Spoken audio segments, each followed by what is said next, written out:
Let's see if it is. And okay, well, I'm glad we could get here, and it's good to see you. I'm glad we got it in. We're pushed a little bit here. And in the audience, it's a pleasure to welcome to the program Danko R Vasovic. Yes. Vasovic. Yes. And he is a scholar and a writer, and he's a filmmaker, and he's also a poet. And he's going to be reporting on research that he's done recently, if I'm not mistaken, about Kurt Waldheim. And we're going to be talking about that and other matters. And Danko, welcome very, very much. Thank you so much. Be sure, Harold, this is absolutely reciprocal. All right. It's a great pleasure, really, to see you. All right. Good. Listen, would you share your background? We're going to talk about the book and about the, yes, the I will new talk. findings. Actually, I but do your have own background, if you could, a little bit. You're from Yugoslavia? Exactly, or? Belgrade. Yeah. It Yeah. used to be capital of ex-Yugoslavia. Yeah, right. Right. Mm-hmm. But may I ask you for a favor, just Anything at all. Thank you so much. I mean, you know, Thanks, Harold, Joe. this is not for the first time that I'm here. I really love New York. Uh-huh. And I think I can say that I even know New York. Oh, really? I think I'm qualified, therefore, to consider myself a little bit New Yorker. And therefore, I would like to ask you for a favor if I can express myself with regard to the respect to this issue about the mosque near the ground zero. Absolutely. That's what we want to do. Yeah. Thank you so much. Oh, yeah. Look, Harold, the point is, really, I'm a poet, you know. I'm really a person that loves everything and everybody. But I want really, at this time, to stress your attention and of the people, especially New York, Yeah. the town that I love so much, Yeah. on one thing. This is so unacceptable for me, and I would like to bring some European perspective into that issue. What is unacceptable? Well, it's unacceptable, even idea itself, to have idea to build a mosque on ground zero or within the ground zero. Oh, you mean you think that's a bad idea to Look, do that? I don't think I'm 100% convinced, or as Radio Bloomberg would say, there's absolutely no alternative. I'll tell you why. You see, no doubt that President Obama had the best intentions when he suggested that idea and when he supported that idea. I know what First Amendment means to America, but I just want to stress, let's say, point and to bring the closer look on the issue and on one specific segment that I don't think that you're pretty much aware of. For example, I'm talking about the concrete facts. You remember, because you like to deal with the history and you're in a way historian. Yeah, I'm interested in everything. Exactly. Yeah. You know, Istanbul used to be Constantinople. Yeah. There was a lovely old Christian, one of the loveliest Christian cathedrals in the world at that time. Okay, the Turks conquisted. The way they wanted to show their supremacy, but I'm talking in religious sense, was precisely in the same site, same place, to build from the all remnants of that cathedral mosque, which is known today as Hagia Sophia. So Sophia, what I've been there. Exactly. Yeah. So what I'm saying, for them, that's completely another story, another point of view. It represents and symbolizes only their full victory.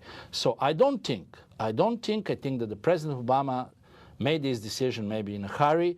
I really would like to ask to ponder about these things and to think, because they're going to see it as 100% their own total victory and supremacy. I don't know who they is. Who's they? Muslims. Muslims. Look, I have nothing against them. Look, okay. it's really, I'm just talking about what this issue means. So in that sense, believe me, Harold, I'm telling you, I mean, I would really accept it and understand as the biggest moral defeat of the United States. That's a really. good preface to the program. That's a preface to the program. Look, and you know, Americans are good people and love people, really. But there is one problem, little bit. They really do not know what war means. You are in a war. There is Afghanistan, you know, Iraq is over, the story. There was a Vietnam, 60,000 lives. I know these things. There was Second and the First World War. But Harold, never on American soil. Well, yeah. Never. It's just one light correction on things. Do I talk or not? Yep.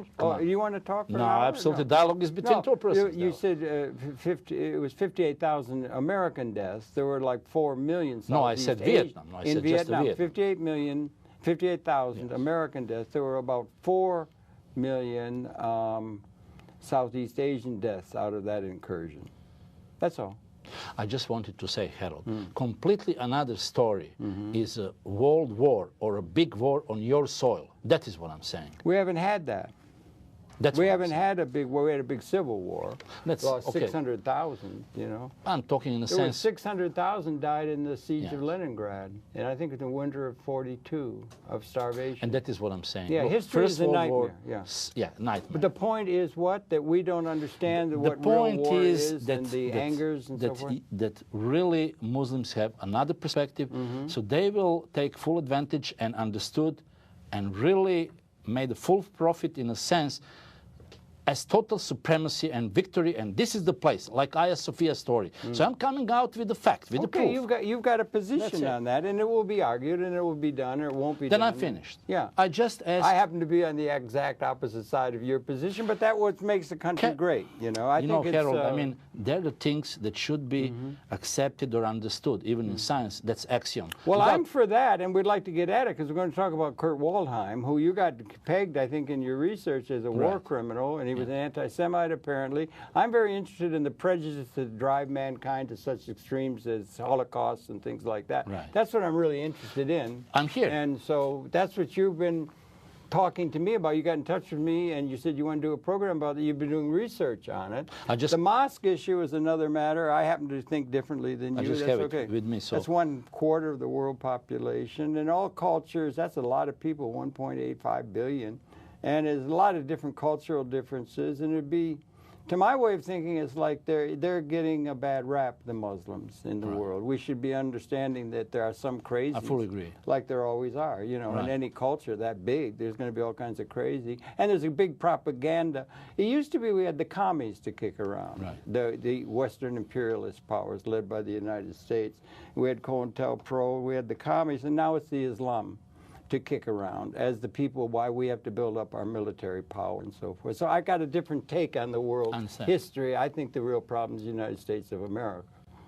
But anyway, I think we could learn from Islam. Exactly. I think they got things they could teach us. We're out of touch with what's required for the future. That's why I came with this I think example. the problem in the world is the United States of America, not Islam. I fully agree. Oh, you do? Okay. That's why I came with this proof, with this fact, what's happened with Waldheim. and with Hagia Sophia.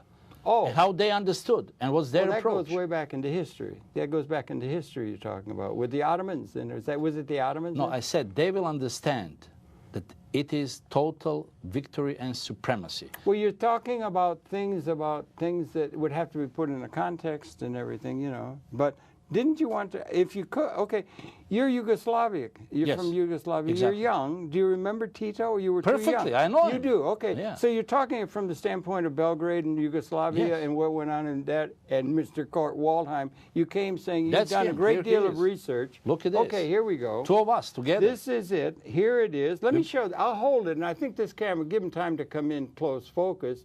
And you're a researcher. Yes. And why don't you talk? You're from Belgrade. You're from Yugoslavia. Give it a little of your own background, if you could. I like to do that. Well, and we can talk about the mosque issue downtown later. Don't worry, no problem. Well, we disagree. That's wonderful.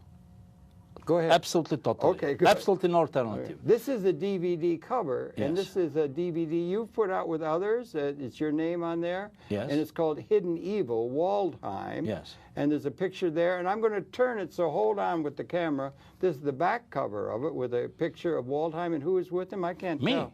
That's you. Me. And here, 7 times together. Who are the people on this picture here, Danko? Well, here on, let's say, top right side, that's the SS General Arthur Fleps. Okay. Man next to him and between Fleps and Waldheim is Colonel Macholz, Joachim Macholz. Okay. Very tough guy. Then Kurt Waldheim here is in a role of being translator. And then the Italian General Ercole Roncaglia. And these people are relevant to the research that you've been doing? Absolutely, and that's historical picture taken on the 22nd of May at the airfield Podgorica today, Montenegro, capital of Montenegro. What year? 1943, just 2 weeks before the incredible, ruthless, bloodiest German offensive, so-called Schwarzoperation, Black Operation. Okay. They massacred and killed more than 6,000 heaviest. Okay. Okay, we'll get to that, Sure. okay? Now, you got another book here. That's my book. This is your book. That's now, my book. Do you mind if I show it? No, Let's let him please, know, please. because this is another book. And this is the cover of the book, if you can come in on. This is the book written by our author, by our guest, Danko. And so this is the book, and you can see it's a very thick book, very well researched. And there's the cover of the book, and then we can go to the back. There's a photograph there of somebody being hanged or hung, and they're, okay. And these photographs on the book cover are depictive of the theme that you want to deal with, which is apparently the personage of Kurt Waldheim. Yes. Okay. Yes. But again, could you share your background sure. a little bit? Well, my background, in some way, I should refresh memories of your viewers. Yeah, we've done Actually, before. I was well, once guest. It's yeah. been a long okay. time ago, yeah. I was born to be your colleague, newspaperman. Uh-huh. Father being top journalist, one of the most loved among colleagues, and absolutely one of the best. In communist Yugoslavia, he worked in, which is equivalent to Soviet Russian Pravda. What year were you born? 1952, December of 29. Oh, you're young. Yes. You weren't there in the Second War then, no. Yeah. Yes, right. No, Good okay. age, yeah. So you're young, okay, yeah. I'm young, thanks. Yeah, okay. So my father worked for Borba. That's top, let's say, daily newspaper under strict control of the Communist Party at that time. And total equivalent, as we would like to say, Soviet or Russian Pravda, you know, under the Communist Party. Right. So my father, but he was really a man of profession. And he was the only one who had editorial talking straight, talking sincerely, my father. So he was very unhappy, you know, about the things he lived under, incredible regime, you know, mind control, all these things. Yeah. So I know that he personally suffered, but they recognized his skill and profession. So officially he was in charge. His sector was President Tito. So he followed him. He wrote 2 books on Tito. So he's very young. I grew up in such atmosphere and in such... You're talking your father? My father. Your father was associated with Tito? No, professionally, he covered. He covered him. But did he meet with him? And yeah, of course. Yeah, of course. Okay. That's what I'm getting. For example, he knew the man. Well, because he was a giant of a resistant fighter of the Nazis. And, exactly. And yes, he was called a terrorist by the Germans. Absolutely no doubt about that. Great partisan leader, commander. Right. So, for example, in 57, 57 precisely, there was a highway between Ljubljana and Zagreb. Back to Belgrade and to Macedonia. Ljubljana is a capital of Slovenia today, yes. It is, yeah. Yes, it Dubrovnik? Dubrovnik is the loveliest Croatia, places on Dalmatian coast. Yeah, beautiful. Beautiful, amazing sea. Yugoslavia is a beautiful country. Most beautiful sea, I'm telling you. It used to be. There is no Yugoslavia anymore. Well, that's right. That's right. But look, Dalmatian coast, Dubrovnik, that's the pearl of the world. Yeah, I think so. I've heard. Absolutely. That's amazing. My loveliest... Split. There's a town named Split. Split, yes. That was the town capital of several Roman emperors. Even. Yeah, that's on the Diocletian. Also, Diocletian was there. He had his palace. Wonderful town and really... I would say, a real heritage even of the world. I went in 1957 as a student. 1957.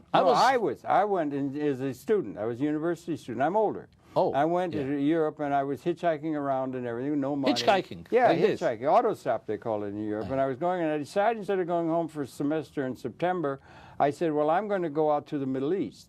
And I said, I won't write home for money, which I was really dumb. I should have. I didn't. But I hitchhiked with no money. And I hitchhiked through Yugoslavia. I went through Trieste and out to Belgrade. Please? I remember it very clearly. It was gorgeous, just gorgeous. This is 1957. You're talking about Belgrade? Well, I went to Belgrade, from Trieste over to Belgrade, and then down there's a town, Skopje or something. Yes. And when you get down to the south, they got the buildings that are onion-shaped. You just see a big cultural division when you get down to the south of south is Macedonia, right. And then I went down to Thessalonica, was it? Thessalonica is Greece already. Yeah, that's in Greece, and then we went to Turkey. Kurt Waldheim was there in Greece, in Thessalonica. Okay, so I'm just mentioning the fact that I have a little bit of a For example, Sulzberger said for Yugoslavia, talking about that time, that Yugoslavia was west of east and east of west. Yeah, right. Absolutely, we were advanced in these things. So we were talking about Tito, and we want to get to Waldheim. Okay, right? Tito, year 1957. Yeah. My father was editor-in-chief of the newspaper Highway. That was a highway between Slovenia and Croatia, precisely from Ljubljana to Zagreb. Okay, Ljubljana is there. I was with my father. I was 5. I was 5. And Tito came. You were 5 in 57 when I hitchhiked through.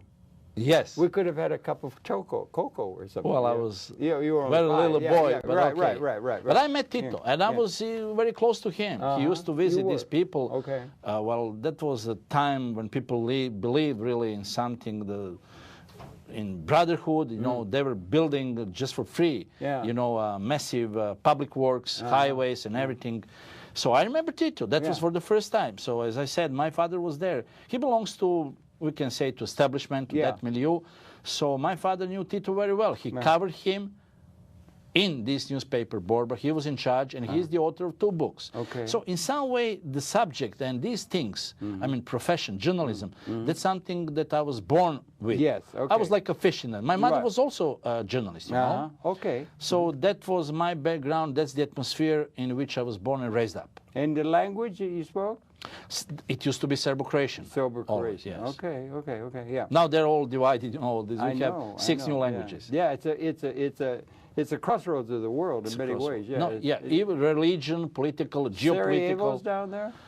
Sarajevo is a little bit in the middle. That's Bosnia. What you said, Bosnia, That's Herzegovina. where the Archduke Ferdinand set off the First World War, the assassination. Exactly, yes. So Ferdinand was killed there. That's a powder cake of history. Exactly, that's Because you got the Slav, and then you got Albanians, they're Muslims. Designed territory for conflicts, for disasters, for the wars, really. Yeah, right. History shows that. Yeah, I mean, right. really Absolutely, I understand. Yeah. Now, you were doing that. Now, what about, you were there, so do you have a position in terms of there? We were there. Right. Because, you know, just in the last couple decades, we were there, and there was war going on, Bosnia, all that kind of stuff. And everything. What do you think about what's happened, the breakup of Yugoslavia, and the development? Right. Who are the good guys? Who are the bad guys? How do you know who's what? And where does this all relate to Kurt Waldheim, that you put a great deal of attention on and was very focused in our telephone You know what Simon Wiesenthal said? to prove that he was a war criminal.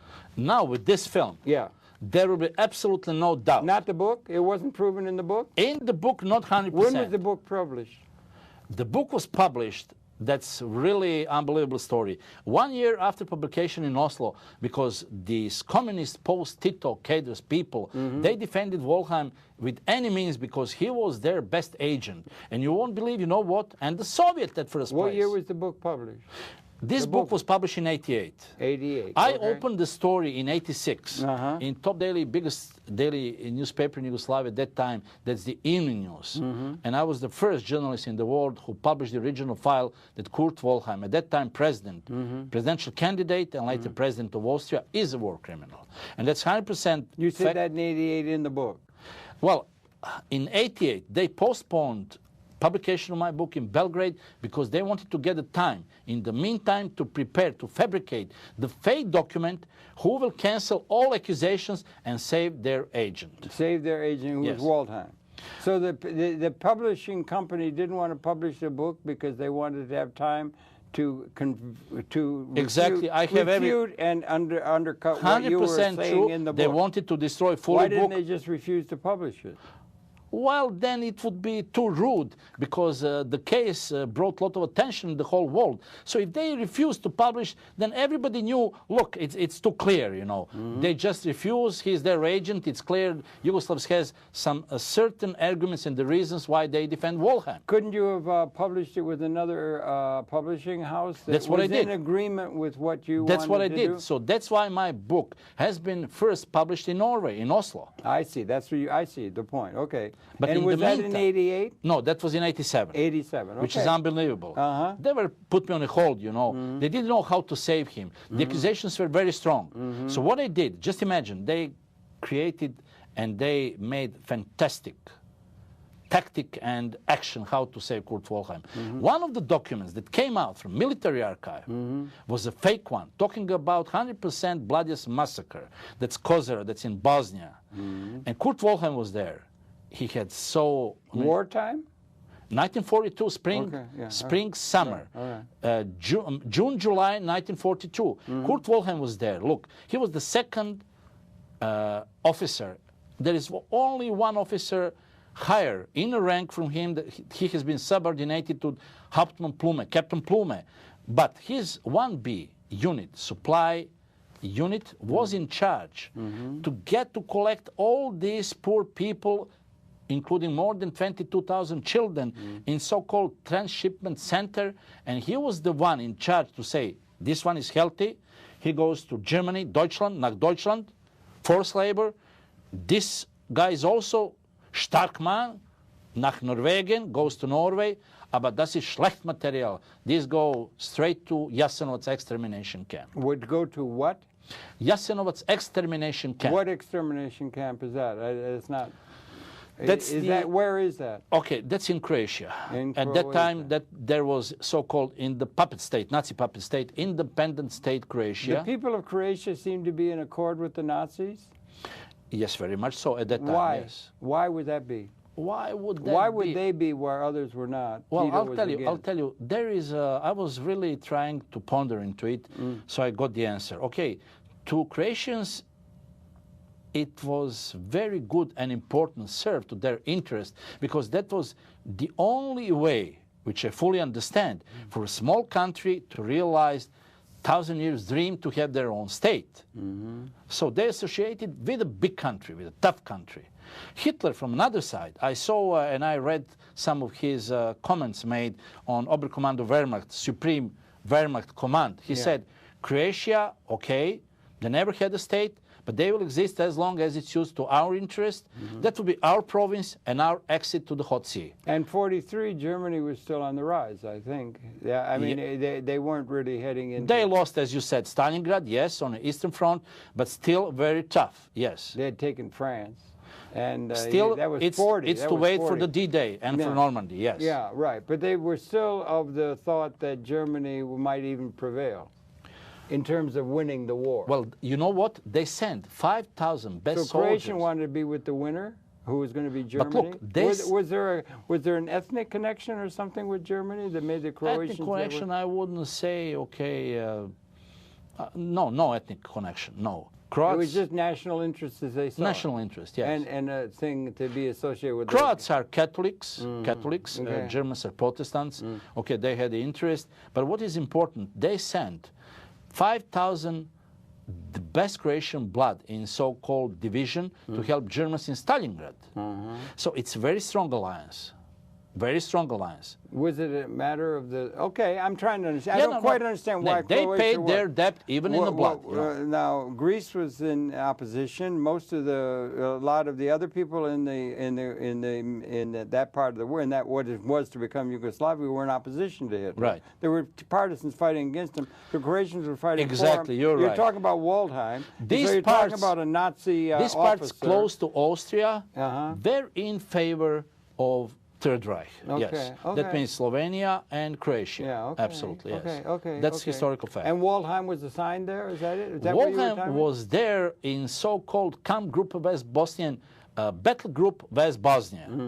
Okay, that was under the command of the German General Stahl, and he had 13 battalions and Croatians 26. That was a massive offensive over the resistance, partisan resistance, and the Mount Kozara. But the point is they really exterminated in that operation 70,000 people. Well, including killed 22,000 children. Now, wartime, it was wartime. There was war.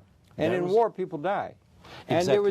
they were even developing, I just saw a thing, they got a great channel here, and they've got not 500 channels on cable. No, you're right. Many they have a military channel, they had a great thing. I fully agree. There was a guy, Sullivan, somebody who was leading the thing within the American command to move toward what they call strategic bombing.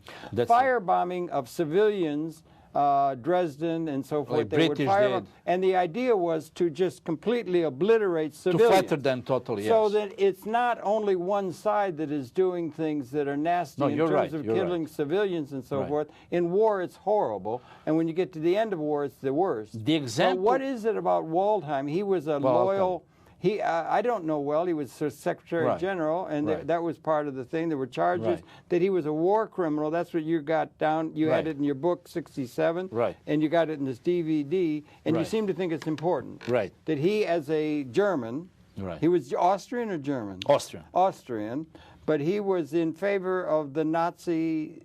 So much. So much. That was his Okay. doctorate. He So was doctor Werner of von Nazism. Braun, who came to build all our missiles that went to the moon, right? They were working for the Third Reich, right? Exactly. And everybody did, or Yes. people were, because they were particularly after France, and they made up for Versailles and all that kind of Right. stuff like that. Right. So what I'm trying to get at, what about Waldheim? Why focus on him so acutely as you have, and spell it out? What was it? Okay, the focus is there were so many people, as Germans for themselves would say, we just did our duty. But he Right. didn't do just his duty, he distinguished himself. Just imagine, the man who has been one of you, of New Yorkers here, Yeah. walking on Manhattan, And the head of the United Nations. and the 10 years run United right, Nations, Right. was a heavy Nazi war criminal. Well, wait a minute. Okay, there's evidence of that? Yes, or what? and I Okay. proved fully Yeah. with this movie. From now on, there will be no doubt about it. Was it would be possible to be Eisenhower was a war criminal? No. He ordered a strategic No, bombing. no. He ordered strategic bombing of and killed hundreds of thousands of No, civilians. Why is he not a war criminal? No, Eisenhower's Do job. you understand No, the I distinction? understand fully. So I'll is tell it you okay right away. if you win the war, you're not a war criminal? It's only if you lose the war, or what?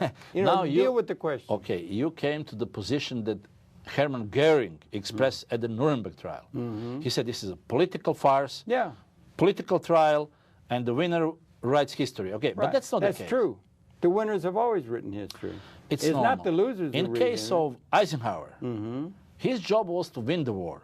He's not the one who started the war. And whole history Well- is about the cause and consequences. Well, that's another question about what started the war, how the war started. Who shed the first blood? Well, There is a that's cause and question consequence. That's the thing. That's a thing of propaganda.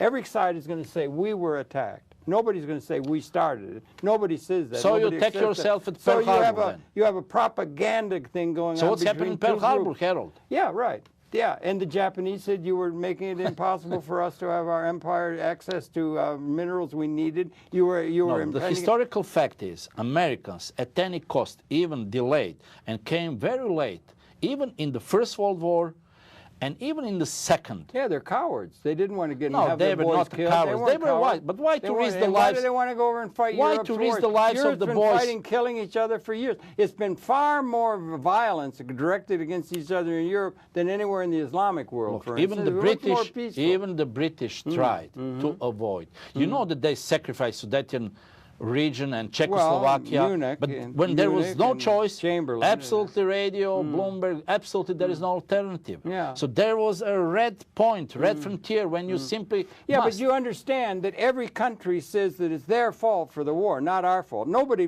Right. takes the blame for saying we started the Right. war. You make the assumption, but nobody would take that. It's propaganda, and it's ginned up Look, and everything by all countries of the world. The only way how we can That's true, is it not?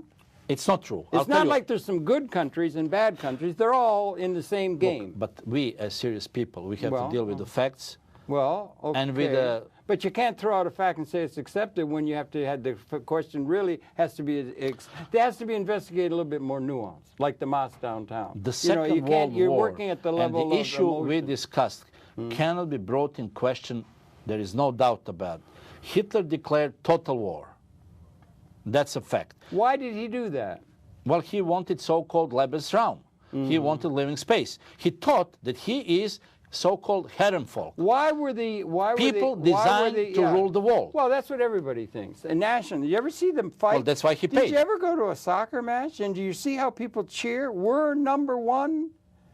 Our team is we're the best in the world and all that. It seems to be built into the human psyche. Every nation thinks they're the best. Everybody says that. So they said they're number one. But you see, no one. You You're right understand. about it. You're right. No, I understand What fully. I'm trying to say is don't Yes. make some people, what are they, genetically bad or something? What is the root of the evil? What is the root of the things that happen that cause Well, it? What I want to okay. get at. And it's no good just propaganda. Okay, you're right. Okay. But there is a clear division among nations, people, and their leaders who were ready to pass this bloodiest red line and to say, yes, I will prove over the whole world that we are Herrenvolk, people who are designed to rule the rest of the world. Well, people might say that. Some people say that. They might say it, and people would, particularly at the level of popular culture. Mostly it's just done by actions, and they don't say it. They just exert their power over people that are weaker than them, and then they steal everything from the other people. No one never existed. People, nation, and the leader who proclaimed that he wants to totally and fully exterminate another people, another race. No, they did it. The colonists from Spain after Pizarro and the indigenous people of the New World were wiped out. No treaty was guaranteed because they had power, and they just overran them, and they just did it. They didn't have to have any question about it. In the case of Hitler, that was the Hitler. That was the official state policy. Well, the state policy accepted. The accepted state policy was that they were going to fight a war for the interests of Germany.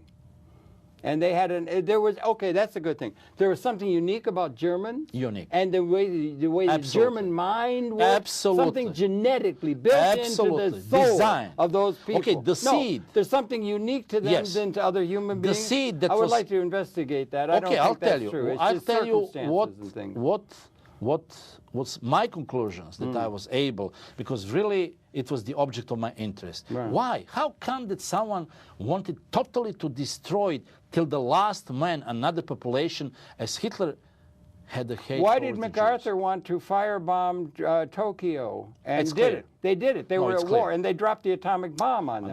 Why? Why did they do that when they didn't have to? They had total air. They had over Germany. They had total air superiority. They could bomb anything they wanted. They could drop incendiary bombs, and they did it. And they killed hundreds of thousands of people in a terror campaign. Will never Why did the United States of America do that? They will lose at least. Why? They will lose 200,000 best soldiers, U.S. soldiers. Yeah, but why best American blood. For one people to fight all out is no good. For the other people, they can't. They were fighting and they were losing. Because they already tried with that tactic, and that tactic didn't work. Are you saying there's something evil about Germans or something? What I'm saying is, what you said, the Americans tried that tactic. Yeah. B-19, B-17 tried that tactic with the fire bombs and everything. Tokyo was in a fire, but never, Japanese will never surrender. So the Americans American Supreme Command. Yeah, but that's the history of the world. Genghis Khan. Well, I'm just giving the answer what you said. Are you trying to say there's something evil about the German nature of them, and particularly so with Waldheim? Yes, of course. That's what you're trying to say. Well, there is his doctoral thesis. That's so narrow. Absolutely, yes. Okay. Well, absolutely. I would be much more interested in why were they so crazy? Well, I'll tell you why. Why? Look, there was Versailles. Why did the Allies go and try to put Germany back into the Stone Age? They realized how dangerous it is. Well, all right, they did. They really did but there was a result, and so then he rose up against that. Exactly. He fought against it. So they were being oppressed by the Allies. So what was the epilogue? That was just the follow-up for the Second World War. That's the explanation of why there was support for him. There was terrible depression. They were all being treated like conquered things. They were all this kind of... So this thing is not so clear. It's not genetic or something. The history as a movement, you have to be a little more subtle in understanding. And I would like to get back to why anti-Semitism. That is something we talked about the other day. I'll tell you why. I would like to understand where the hell that came from. Exactly. I'll tell you. There was a man called Constantin Franz. And the other guy called Dr. Karl Lueger. So it's not Hitler that he just fell like a pear or a peach or apple from the tree. Right, he came out of historical circumstance. His mind was poisoned by teachings of these two so-called teachers and the fathers of National Socialism. Okay, go on. And Hitler was the best follower of it. He took the flag, and that was the peak and the climax of that so-called National Socialistische Idee, National Socialistic idea. Okay? Yes, fascism, and it was in reaction, and Germany was on the move. The autobahns were being built. The factories were back. People were employed. Prosperity was there. That's true. They were able to cow the French at the same thing where they had to surrender. It was a victory, like we won the World Series. Right. That kind of thing. That's like a war game. So he was a hero in the minds of the Germans who were getting back at the people. And I can tell you, no one, any leader would have such support as he had and enjoy in Third Reich Germany. No one. He had support, like in, say, Look, 1940. more than 90%. In 1940, More than everybody was in support. Everybody was with him. Right, so right. the point So it was, was his Waldheim, plan. apparently. His plan was to win a war. not only to win That's the war. what Eisenhower wanted to do. You know what he said? He said, well, at first place, he found the excuse to blame the Jews. That I want to wonder. Okay. I cannot understand that, where that comes from. Okay, it comes from two theoretical, very important fathers of National Socialism who said that the Jews are most important and must be eliminated. For example, Constantin Franz, who inspired Kurt Waldheim for his doctoral thesis, the Reichsidee, the idea of Reich, said that the Germany should be nucleus for the Europe, nucleus of the new Europe. Yeah, right. Well, they are. They're really industrially going great. I mean, the essence of his teaching was anti-Semitism. Okay, that's incredible hate. Okay, let's take that. Stop. He but poisoned. for a minute, let's talk about that. Okay, if we can talk about anti-Semitism specifically. Anti-Semitism. But that anti-Semitism, let's put it in a larger context of where we scapegoat some people for propaganda reasons, scapegoat another segment of society as something that has happened a good deal in the human experience. Hitler wanted to blame Jews. Why? That's because what I'm wanting to ask you. What is the source of that? His idiotic mind wanted to find some excuse why he lost the war. Why he lost the First World War. Why they lost the First World War. It goes back to that. It goes back to them. So it was, for example, reading and accepting the teachings of Dr. Karl Lueger, who said they don't belong to our society. They have to be baptized. Now, wait a minute. But you know how? No. That every Jew must be chopped off the head or put in the water to be baptized and then kept 5 minutes under the water. Yeah, that would kill them, of course. But then, okay, so where does that... What I'm trying to get at is that stuff that built up, and they had Kristallnacht and all that, and they scapegoat. That's where somebody is in a position gaining power for themselves or whatever by blaming somebody else and then attacking that other people. Usually it's somebody that is not very powerful to be able to fight back. Totally weak. We did that with the American Indians. Jews didn't touch anyone. We did that with the American Indians here in the United States. We just walked ahead, we just forced them like that, and they had no choice. Scapegoating, okay? Very sad story. No good engine, but a dead engine. Yeah, very sad story. Cut their heads off. Very sad story. That's the way it works. And then the poison blankets and everything. Yeah. So they wiped them out. Huge Holocaust, much larger. Killed all buffaloes, no food and everything. Well, it was larger than the German Holocaust in terms of the people that were wiped out. I mean, a whole culture was wiped out by people who have power to do that. Okay, so it's history, right? But where does that come from? That impetus in human society to scapegoat, and where does it come specifically, since you're talking about Waldheim and you're talking about Nazi and you're talking about German, the anti-Semitism, which seemed to be so central to their narrative of their superiority. What was it, the brief they had against the Jewish people? I can't understand it. I cannot understand. Listen, I can't understand what's not to like about the Jewish people. They have deep sense of social concern, justice. They're interested. They're intellectually curious. They contribute over mightily. What's not to like, and they why? brought the Bible to the world. Okay. Yeah. Well. Okay. No, but in terms of the political realities in Germany and that, what made it possible for such a thing to happen? I cannot and never been able to understand. What was their narrative they were saying about the Jewish people? You go back to this First World War. What were they saying about them? Here they are. They're such great people. Said with their speculative... It's a great culture. Yes. Well, just imagine how far he went in his hate when all books of Einstein, who was the father of theory of relativity, everything was burned and thrown into the fire. You're telling me the facts. I'm asking you, what is your thought about why? Why? Okay. What is the state of mind of the people who get like that? What is the state of mind of people who don't want to put a mosque down in New York? Exactly. The state. What is your state of mind you're in? Total hate. Okay. Why hate? Total pathology. So you got total pathology against Arabs now, or I don't Muslims? Well, why don't like you want the mosque downtown? I must read the Why facts. are you being so irrational about not wanting to have a mosque downtown New York? Because I know what it means. So We must be able to read the facts. Your attitude of not wanting that is similar to Nazi attitude toward Germans? No, at all. It doesn't. You don't Not see the at all. comparison. You don't see a comparison. They're being scapegoated now. You understand? Yes. We're being submitted to a huge propaganda campaign against Muslims. No, you can't see that clearly. And it's a great big thing. There's all kinds of different. They pick out one thing about them. They used to have a thing, protocols of Zion, yes. and that they ate baby's blood, or some people Just they had imagine. all kinds of bull. But it's a fake. Yeah, it's fake, and it is. And that was the case with. So what happened to the Jews? You know what happened to the Jews in Germany is trying to be done now by the against the Muslims of the world. You can't see that apparently. Because you think they're going to say they're celebrating victory because some of the people say we're going to have a caliphate all over the world or something, or what? I'm trying to understand where irrationality It's their comes signature. from. That's what they Where did. does irrationality and hatred come from based upon scapegoating? Well, I think, and I'm pretty much convinced about that, Okay. that the whole thing goes much further. Okay. So you see, Goebbels, Hitler's minister of propaganda, Yeah, he was great. knew I mean, he was really good that at it. lie is lie. But he said, 100 times repeated lie becomes truth. Absolutely, the big lie. We do the same. We did the same thing with the commies. We do the same thing. Yeah. I mean, America does. I'm just saying.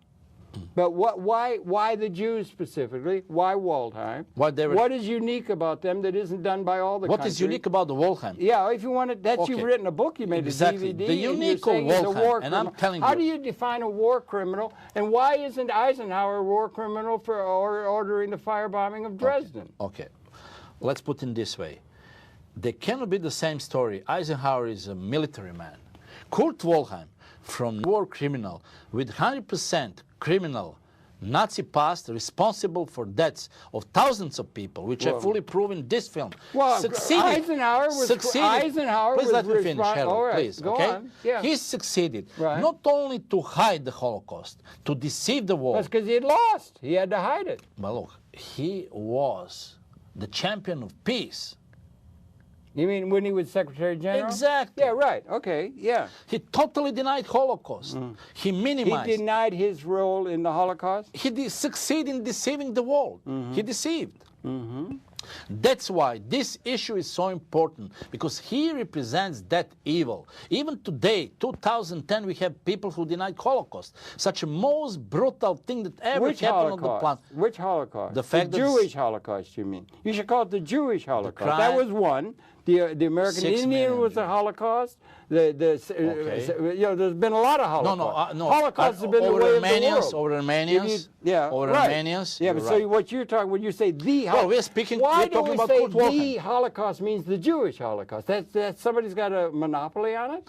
Nobody's got a monopoly No, you're on right. that. You're right. But I'm saying there's But, so much okay. you're in the realm of irrationality when you talk about these kind of things like the Nazi bullshit I don't baloney think so. about I don't Jews. think so, because we have to resolve this issue. Okay. The question is not fully resolved yet.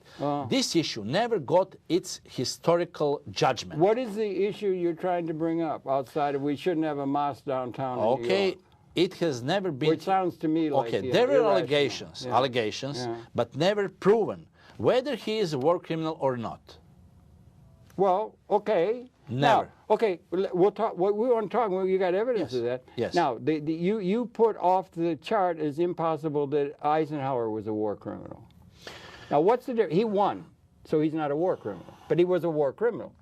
Thousands of people died at his behest. But And that guy Eisenhower Sullivan, never said- they decided to bomb civilian areas to terrorize. Okay, I agree. But why isn't that a war crime? But I'll tell Why you. is that not a war crime? I'll tell you. Okay. The problem is Because that they won. Eisenhower never wanted to be first man of the world, the chief of the United Nations, That's a and to be little the bit- champion of the peace. Well, that's the champion of the peace by killing 200 million people No, in I'm a fire saying bombing. Kurt Waldheim. No, but don't you see the propaganda and the irrationality of it? If you win the war, you can do whatever you want. I'm saying Kurt Waldheim, Yeah. being He Nazi, had fought for the Nazi Nazis, war criminal, became. And Eisenhower was an But American Eisenhower war was criminal. not- Why? Why is he not? I'm asking you. Why Yes. is he not a war criminal? for Eisenhower. killing- Yeah. Why? Well, I'll tell you why. What's the difference I'll between tell you him why. and Germany? Okay, you're right. Yeah, Okay. okay. He won the war. He Yeah, won the war. right, that's he has why. the right to write the history. Okay, that's right. And he has never Okay, been didn't attacked. say that. Okay? He has never been attacked. So he defended humanity from the biggest evil that have ever existed in the history.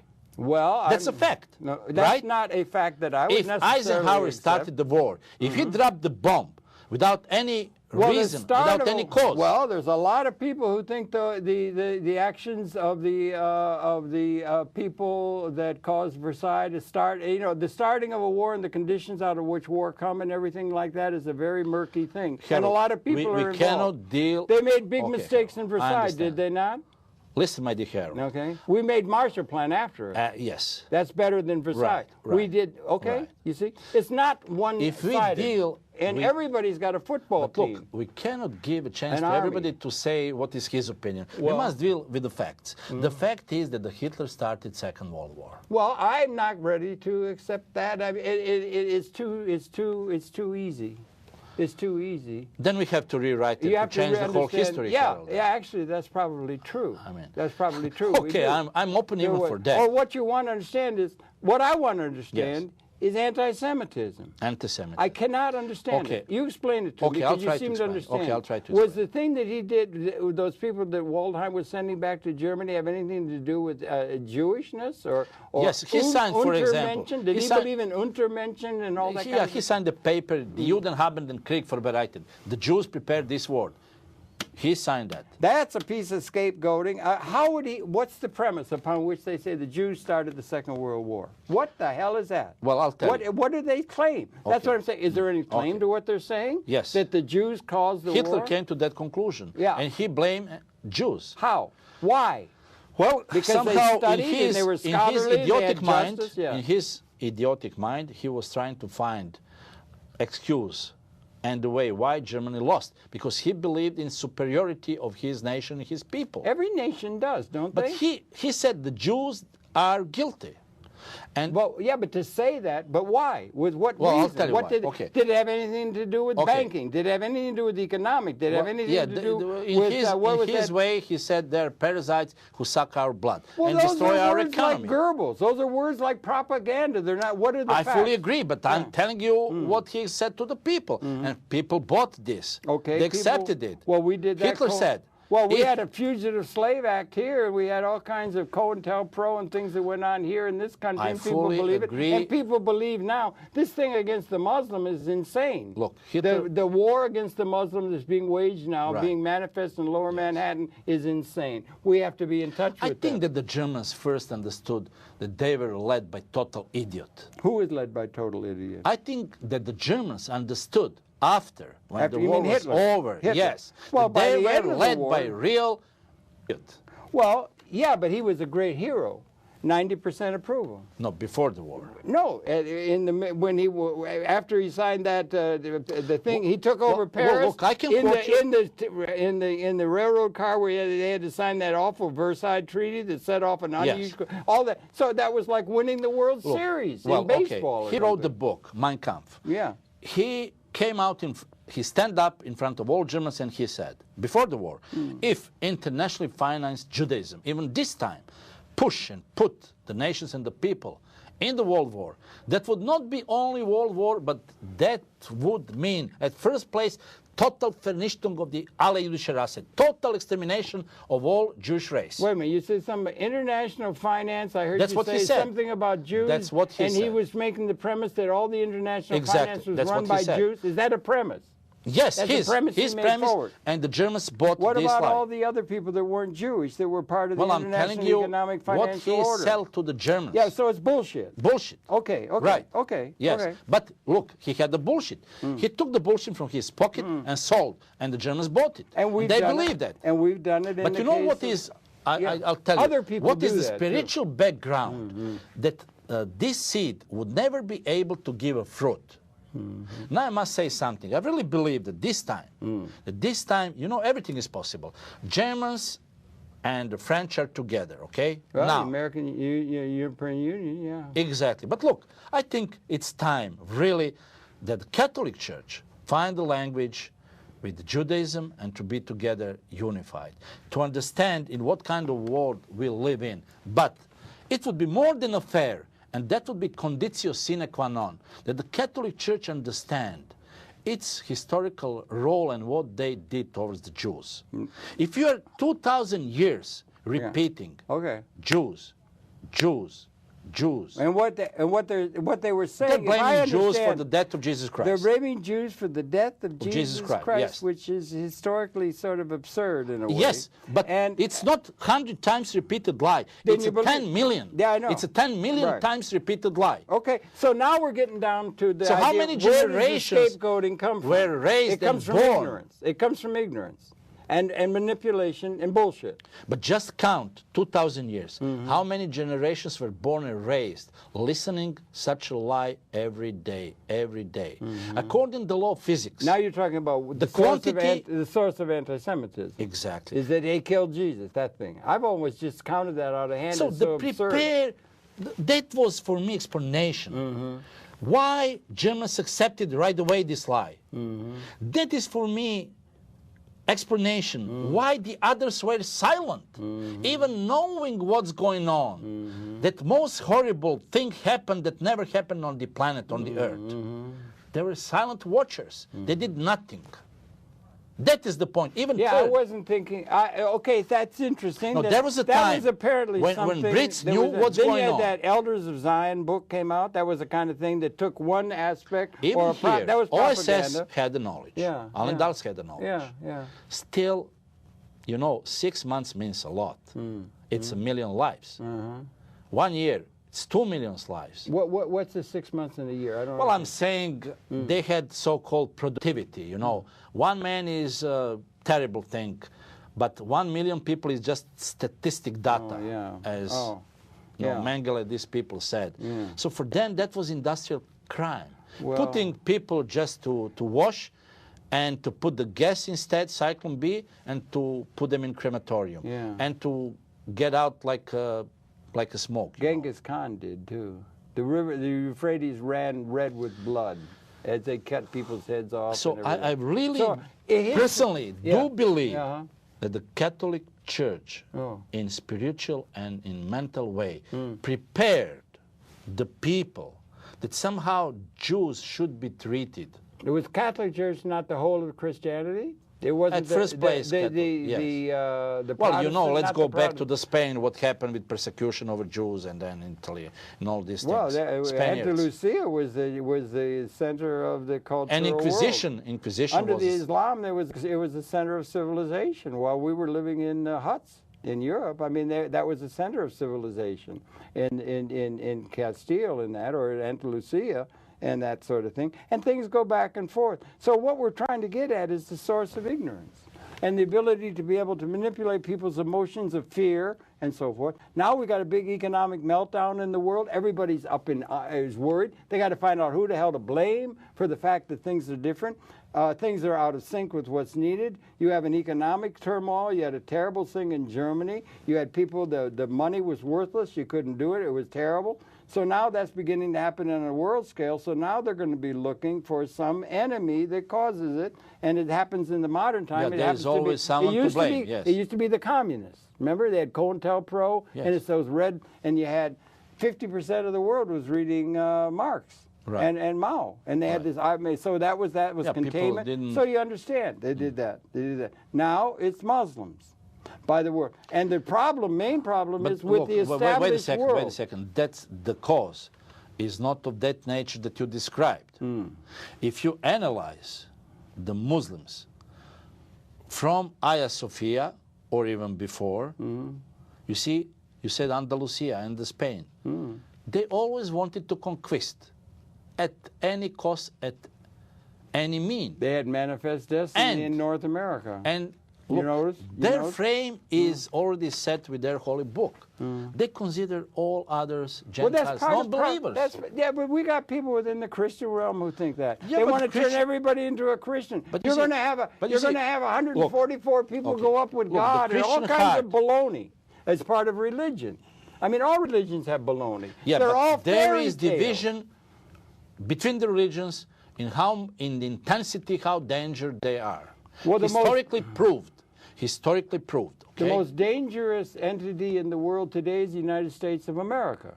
because the United States of America has weapon systems that if they were to be unleashed, now after 200,000 years of evolutionary, political, cultural development, technological, we now have weapon systems, if they're unleashed in the full capacity, which is here, would eliminate the entire Homo sapiens species. Couldn't do it in the Second World War.